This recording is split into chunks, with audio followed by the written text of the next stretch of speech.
Une des lois les plus importantes et qui est souvent associée, parce qu'elle est quasiment indistinguable de la précédente, c'est la loi de Dalton. Vous voyez qu'on est toujours dans la même période. Si j'ai un gaz qui est un mélange de deux espèces chimiques différentes, atomes ou molécules, d'accord, on s'en fout, deux espèces chimiques différentes, comment je peux l'étudier? En fait, c'est simple. Si ces deux gaz se comportent comme des gaz parfaits, et que les gaz parfaits n'ont aucune interaction, d'accord, il n'y a pas d'interaction atomique ou moléculaire, on s'en fout que ce soit deux gaz distincts. S'il n'y a pas d'interaction, une particule de gaz, c'est une particule de gaz. Qu'elle soit bleue, qu'elle soit rouge, qu'elle s'appelle Jean, qu'elle s'appelle Paul, on s'en fout. D'accord ? Ça n'a aucune espèce d'importance. Donc, étudier un mélange de gaz, si ce mélange peut être considéré comme un gaz parfait, ce qui sera le cas pour vous, on est bien d'accord, ça ne change strictement rien par rapport au fait que ce ne soit pas un mélange, que ce soit un corps pur. Aucune différence. Ça veut dire que pour notre mélange, on aura le droit d'écrire PV égale nRT, où P, la pression, est égale à nRT sur V. C'est juste pour vous embrouiller l'esprit que j'ai changé la formulation, que vous preniez l'habitude de le voir écrit différemment. Voilà, point. Mais sauf qu'on sait que dans notre mélange, nous, ce nombre de moles total de gaz, c'est le nombre de moles du premier gaz, plus le nombre de moles du deuxième gaz, éventuellement du troisième, du quatrième, de tout ce que vous voulez. D'accord ? Nous, on le sait, mais ça ne change rien à la formule, elle reste vraie. Sauf que là, mathématiquement, nous, on sait bien que ce qui est dans la parenthèse, là, on peut le distribuer. Donc, on peut faire apparaître quelque chose qui serait la pression due au premier gaz, puis la pression due au deuxième gaz et au troisième, etc. Et vous voyez qu'elle s'additionne naturellement. Toujours si on a un gaz parfait, hein, ce qui correspond à la situation que vous avez à maîtriser. Je décale un peu tout ça parce que j'ai plus beaucoup de place sur ma diapo. Donc on aurait une somme de ce qu'on va appeler à partir de maintenant une pression partielle, une pression qui serait due seulement à un des types de gaz. La pression totale, ce serait la somme de ces pressions partielles. On aura juste à les additionner. Je vais faire une petite digression juste en dessous sur ce que sont ces pressions partielles et sur comment on va les présenter à partir de maintenant. La pression partielle, donc, c'est le nombre de moles d'un gaz particulier, mais pris dans le même volume que le mélange total, à la même température, d'accord ? Simplement, on ne considère que le nombre de moles de ce gaz-là. Et c'est ce qu'on va appeler la pression partielle. Et là, je vais faire un truc idiot. Je multiplie ce que j'ai là par n sur n. N sur n, ça fait 1, donc ça ne change rien mathématiquement. Pourquoi c'est idiot? Parce que si ça ne change rien, pourquoi est-ce que je l'ai fait? Je l'ai fait parce que si je fais ça, regardez, si je sors un des n de mon n sur n, je fais apparaître nRT sur V. Et nRT sur V, vous regardez en haut de la diapo, d'accord? À droite pour vous, nRT sur V, c'est égal à la pression totale, la pression du mélange. Ce qui veut donc dire que ce que je viens d'écrire là, j'ai le droit de le réécrire comme étant le nombre de moles du gaz qui m'intéresse sur le nombre de moles de gaz total du mélange fois la pression totale. Et ce rapport, ce ratio nombre de moles d'une espèce sur nombre de moles total, et on va le revoir un tout petit peu plus loin, c'est ce qu'on appelle la fraction molaire gazeuse. D'accord? C'est un chiffre qui est compris entre 0 et 1, évidemment. 0 si l'espèce n'est pas présente, 1 si, en fait, on a un gaz qui est pur uniquement dans cet espace, dans cette espèce, et puis quelque chose entre les deux si on a un gaz. Vous savez, par exemple, que dans l'air, il y a 80% d'azote, sensiblement, hein, 78, 79, d'accord? On va mettre 80% parce que c'est plus simple. Donc, si on a 80% d'azote dans l'air, le ratio moléculaire de l'azote sur le nombre de particules qu'il y a dans l'air, c'est 80 sur 100, ça fait 0,8, donc 0,8. La pression partielle en azote dans l'atmosphère que l'on a ici, c'est 0,8 fois une atmosphère. Une atmosphère, c'est sensiblement un bar, on va simplifier. Donc la pression partielle en azote dans l'air qui nous entoure, c'est aux alentours de 0,8 bar. Voilà. C'est tout simple en fin de compte, si on le prend comme ça. Et ça, c'est la pression partielle. La partie de la pression totale qui est due uniquement à l'azote. Et si on enlevait l'azote subitement, si on était capable de le faire, hein, de l'air, d'un mètre cube d'air qui est devant nous, eh bien la pression, elle chuterait de 0,8 bar. Ça fera un coup. D'accord? Parce que d'un seul coup, il y a un vide et qu'il faut le remplir. Et donc, ça nous permet maintenant que j'ai fait cette petite digression, d'écrire réellement la manière dont, la plupart du temps, on présente cette loi de Dalton et qui s'exprime sous la forme suivante. La pression totale, c'est la somme des pressions partielles.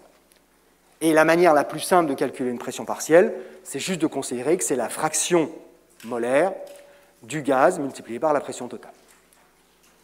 OK? Alors, bien entendu, pour établir ça, j'ai utilisé la loi des gaz parfaits, et uniquement la loi des gaz parfaits, rien d'autre. Ce qui veut donc dire que cette expression-là, elle est indissociable, donc la loi de Dalton, indissociable de la loi des gaz parfaits. Voilà. Et elle ne s'applique, bien entendu, que si on a un gaz parfait, parce que c'est l'hypothèse que j'ai fait au début. On peut le voir un peu différemment, c'est juste une manière de le réfléchir différemment. Imaginez un volume, un mètre cube. J'ai une paroi entre deux parties de ce mètre cube. D'un côté, un gaz à la pression, les deux sont à la même pression. La pression P, il y en a un volume V1, un certain nombre de moles à l'intérieur, N1, et puis les deux sont à la même température. Et puis dans l'autre partie, donc, qui n'est pas le même volume, mais on a la même pression, la même température, et pas le même nombre de moles non plus, c'est deux. J'enlève la frontière entre les deux. Les deux gaz se mélangent. Je vais donc obtenir, puisqu'on avait la même pression de chaque côté, il n'y a pas de raison que la pression change, d'accord? Mais j'ai un nombre de moles qui est N1 plus N2, le volume qui est V1 plus V2, c'est le volume total. Je peux donc écrire que la pression 1, celle que j'avais tout au début, si la loi de Dalton est respectée, ce serait le nombre de molécules de 1 fois R fois T sur la somme des deux volumes. Et là-dedans, je sais que N1 RT, c'est PV1. Hein? Vous voyez, c'est ça. Quand j'avais juste mon côté 1, c'est ce que j'avais écrit. Hein. PV1 égale N1 RT. Je l'avais écrit à ce moment-là, donc il n'y a pas de raison que ce soit faux maintenant. D'accord? C'est la même chose. Donc je peux remplacer mon N1 RT ici par PV1. Et bien entendu, je peux faire exactement la même... Je ne fais pas le raisonnement, hein, c'est la même chose, je fais la même chose de l'autre côté. D'accord? Pour P2, j'ai PV2 sur V1 plus V2. Et si j'additionne les deux, P1 plus P2, j'obtiens P1, V1, bref, vous remplacez à l'intérieur. D'accord? Vous voyez qu'on a le même dénominateur, donc on peut tout mettre sous le même dénominateur, et en haut, on va se retrouver avec V1 plus V2, divisé par V1 plus V2. P1 plus P2 est égal à P. Si j'ai des gaz parfaits, que je prenne le raisonnement de tout à l'heure, que je prenne celui-ci, c'est-à-dire d'essayer de le faire expérimentalement, j'en arrive bien à la conclusion que, oui, si j'ai des gaz parfaits, la pression totale doit nécessairement être égale à ce que l'on pourrait appeler la pression partielle. Et que cette pression partielle, c'est en fait ce que l'on obtiendrait si on avait le gaz tout seul à la même pression. D'accord? Voilà, tout simplement. C'est bon pour tout le monde? Allez, on continue. Tiens, d'ailleurs, c'est pour vous, ça. On va voir si vous avez écouté il y a 5 minutes. Donc, toujours pareil, hein, c'est la même adresse, hein, math20. Si vous aviez envoyé des SMS hier, le numéro de téléphone, vous l'avez déjà. Hein, d'accord? Donc, vous pouvez renvoyer vos SMS directement au même numéro de téléphone qu'hier. Là, vous avez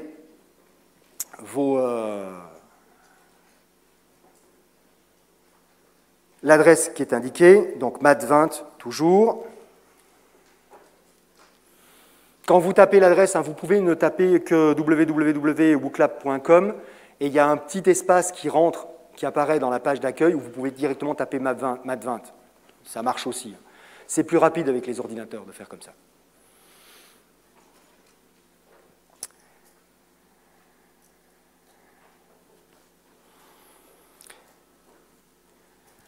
Donc, je n'ai pas répondu à cette question il y a 5 minutes, hein, mais pas loin quand même. D'accord? Et cette année, je ne me suis pas fait avoir, j'ai bien choisi le bon gaz quand j'ai fait l'exemple. Il y a eu des années où je me suis trompé, j'avais donné directement la bonne réponse pendant l'explication. Mais ce qui permettait de voir si vous aviez, enfin, eux avaient écouté à ce moment-là.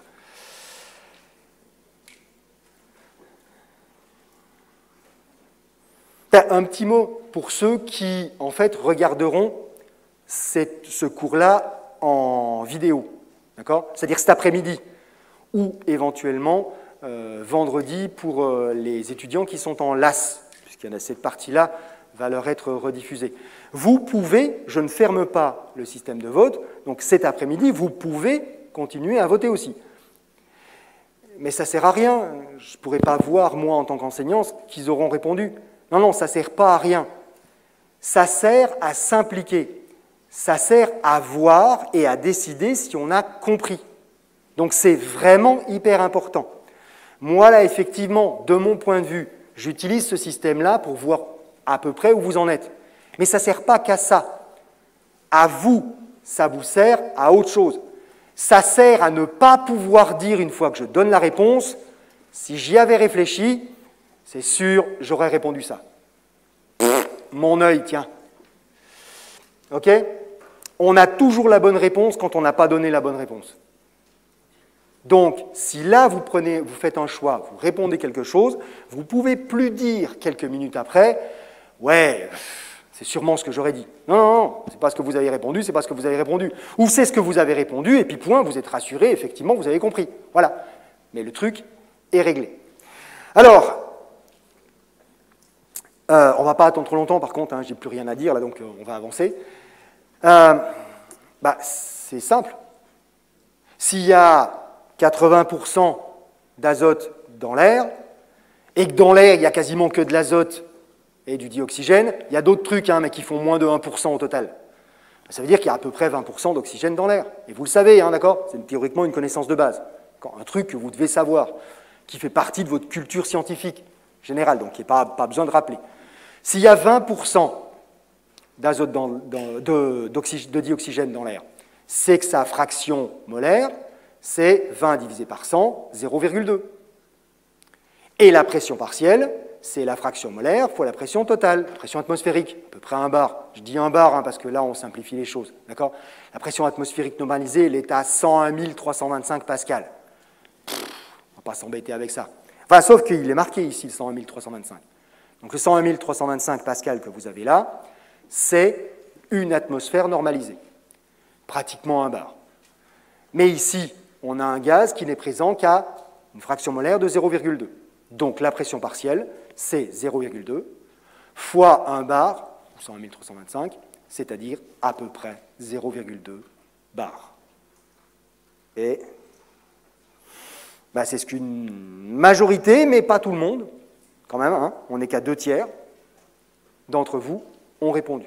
Ceux qui n'ont pas répondu, j'espère que vous avez compris, d'accord? Ceux qui ont répondu, j'espère qu'ils sont rassurés. Mais ceux qui sont rassurés, je vais me permettre de vous mettre dans l'inconfort. Cette question-là, je n'y réponds pas. Les que sais-je, vous savez, on en a déjà fait un, je vous les laisse en suspens, vous travaillez dessus. Vous ne pouvez pas tout de suite répondre, d'accord? Pour l'instant, normalement, avec ce que j'ai fait moi dans le cours, il vous manque un élément d'information.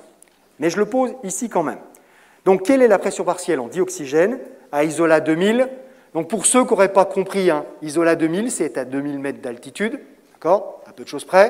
C'est pour ça que ça s'appelle comme ça. Hein. En été, avant un orage. C'est avant un orage parce qu'à 83% d'humidité, ce n'est pas la situation normale, d'accord? Donc, on a 83% d'humidité, il fait 24 degrés, c'est vraiment une très belle journée, ceci étant dit. Hein. Dommage, ça va éclater, c'est probablement pour ça que ça va éclater. Mais quelle est la pression partielle en dioxygène à ce moment-là? Et il y a même une question subsidiaire, quel est à ce moment-là le pourcentage de vapeur d'eau dans l'air? Donc il y a deux questions en fait. Vous n'avez pas tout à fait encore tous les éléments, mais d'ici quelques minutes, vous les aurez. Je vous laisse y réfléchir. Vous avez du temps. On en reparle un peu plus tard lors d'un ED ou d'un cours prochain. C'est bon ?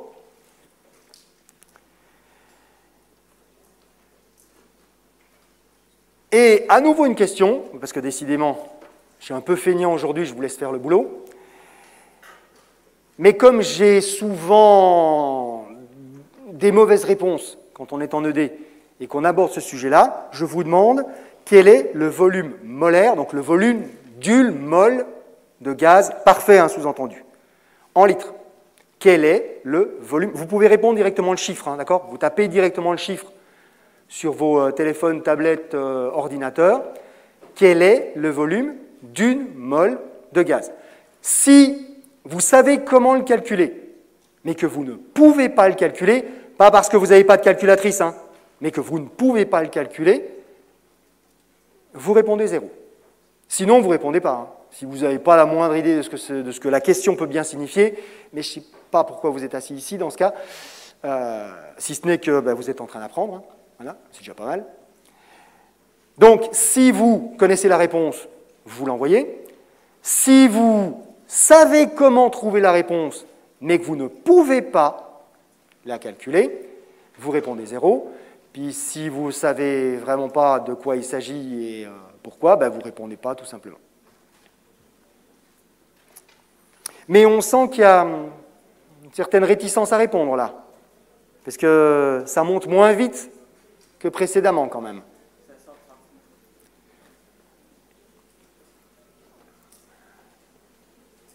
Vous êtes 500, hein, plus de 500, 538. Donc là, ça ne monte pas vite quand même. Hein. Bon, il y a tous ceux qui se méfient. Hein. En même temps, c'est anonyme, hein, donc je ne vais pas vous tomber sur le rable. D'accord ? Ceux qui se méfient parce qu'ils ne savent absolument pas ce qu'il faut faire, enfin ceux qui ne répondent pas parce qu'ils ne savent pas ce qu'il faut faire, voilà, vous savez pourquoi vous ne répondez pas. Ceux qui se méfient parce qu'ils ne veulent pas envoyer une bonne réponse, c'est peut-être justement le moyen de savoir si vous avez juste ou faux et ne pas attendre simplement la réponse qui va venir d'ici quelques secondes. Et si vous pensez que vous savez, voilà, testez-vous, c'est pas grave.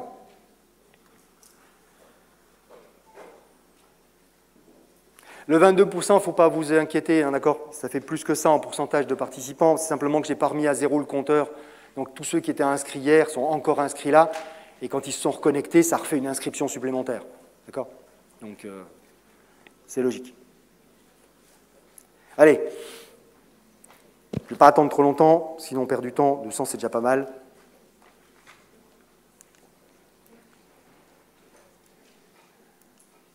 Le volume molaire, c'est le volume d'une mole. Donc, vous reprenez tout simplement la formule PV égale nRT, vous mettez 1 à la place de N, on remet ensuite les bons chiffres à l'intérieur. Hein. R, on l'a vu, on met les bons chiffres. Mais je n'avais pas donné de température ni de pression, moi, tout à l'heure, dans la diapo précédente. Ah, c'est embêtant, ça. La bonne réponse, c'était « je sais comment calculer ». Mais je ne peux pas le calculer.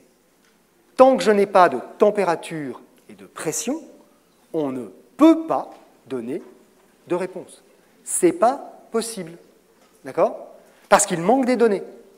Alors je sais d'expérience, vous pourrez le regarder, hein, mais qu'un certain nombre d'entre vous ont donné comme réponse 22,4 litres. Ou l'ont donné en mètres cubes, on s'en fout, ça n'a pas beaucoup d'importance. Ce qui correspondrait à ça, si on choisit les conditions dites normales de température et de pression. 0 degrés Celsius, une atmosphère. Donc ça veut dire qu'on va mettre 273,15 pour 273 hein, pour la température, 101 325 en pascal pour la pression, et quand on fait le calcul, on trouve effectivement l'équivalent de 22,4 litres. Ou ce que vous avez sous les yeux en mètres cubes. Parce que là, forcément, on l'obtient en mètres cubes. Toutes les équations que nous utilisons dans ce cours sont a priori, sauf indication contraire, mais explicite, d'accord, à utiliser dans les unités du système international. Ce qui explique pourquoi cette température est en Kelvin, pourquoi la pression est en Pascal. Et donc nécessairement que l'on obtient le volume dans l'unité normale des volumes, à savoir les mètres cubes. Puisque l'unité de longueur, c'est le mètre, quand on a un volume, c'est le mètre cube. D'accord? Donc vous respectez strictement les unités internationales. Mais donc pour obtenir ça, il faut s'entendre sur la température et la pression. Et c'est là que ça coince. Parce que ces conditions normales de température et de pression, moi, j'en connais au moins, et je peux en trouver. Et bien, vous voyez, simplement, hein, ça m'a pris 3 minutes pour les trouver, plus d'une demi-douzaine. Ça sous-entend qu'elles ne sont pas très normalisées, ces conditions normales de température et de pression. Si chacun peut faire la combinaison de température et de pression qu'il veut, pour l'arranger, c'est que ce n'est pas très normalisé. Vous êtes d'accord? Alors, on a les UPAC, machin, truc que vous avez là derrière, hein, c'est les différents organismes qui sont souvent, quelquefois des organismes internationaux. UPAC, c'est l'Organisation internationale de la chimie, d'accord? ISO, c'est un service de normalisation international, mais l'ISA que vous avez là, l'AE, c'est l'aéronautique, d'accord, pour les avions. EPA, c'est les Allemands, je crois, d'accord, la normalisation allemande, etc., etc. C'est-à-dire que si chacun est capable de faire son truc, c'est que ça vaut rien. Alors, est-ce que c'est réellement des conditions normales? Non. D'abord, normal, ça ne veut rien dire, ce n'est pas le bon terme. On doit utiliser conditions de référence. D'accord? En science, on n'a pas de conditions normales, on a des conditions de référence. Éventuellement, vous trouverez dans beaucoup de bouquins le mot standard à la place. D'accord? Mais standard, c'est un anglicisme. Le mot en français, c'est référence. Donc, conditions de référence, conditions standard. Et la pression de référence, c'est 1 bar. Bon, bah déjà, toutes celles qui ne sont pas à 1 bar, piou, dehors, c'est réglé. Et alors, la température de référence, c'est combien? Ben, il n'y en a pas. Hein? Non, il n'y en a pas. Il n'y a pas de température de référence. Ce n'est pas parce qu'on n'a pas réussi à se mettre d'accord, hein. C'est juste qu'il n'y en a pas. Il n'y a pas de température de référence. Il y a des températures conventionnelles, c'est-à-dire que par convention, on utilise plus souvent que d'autres, mais il n'y a pas de température de référence. Ça veut dire que chaque fois qu'on donne une valeur, on doit préciser à quelle température elle a été mesurée. Systématiquement. Parce qu'il n'y a pas de sous-entendu. Les températures qu'on utilise le plus souvent, conventionnellement, c'est 0 degrés Celsius, mais c'est plus par habitude qu'autre chose, parce que ce n'est pas super pratique, d'accord? C'est souvent 20 ou 25 degrés Celsius, et là, il y a une bonne raison, c'est qu'à 20 ou 25 degrés Celsius dans un laboratoire, on est bien, voilà. En dessous, il fait froid, il faut refroidir. Au-dessus, il fait trop chaud, on n'est pas bien. Donc on utilise souvent 20 ou 25 parce que c'est facile à maintenir dans un laboratoire. Je précise, hein, dans un laboratoire sous des climats tempérés, comme la France, l'Angleterre, l'Allemagne, les États-Unis, c'est-à-dire les endroits où pendant près de 100 ans, on a fait toute la chimie. Ben, ils ne sont pas fous, ces chimistes-là. Ils ont simplement pris comme température conventionnelle les températures qu'ils avaient en permanence quasiment dans leur laboratoire. Maintenant, si cette chimie-là s'était développée à ce moment-là plutôt sous des climats tropicaux, probablement que les températures conventionnelles, elles seraient 5 ou 10 degrés au-dessus, parce que dans les laboratoires, il fait plutôt 30, 35. Voilà. Donc on a ces températures-là qui sont utilisées plus souvent, parce que c'est plus simple. Mais donc il n'y a pas de température normale, c'est un abus, d'accord,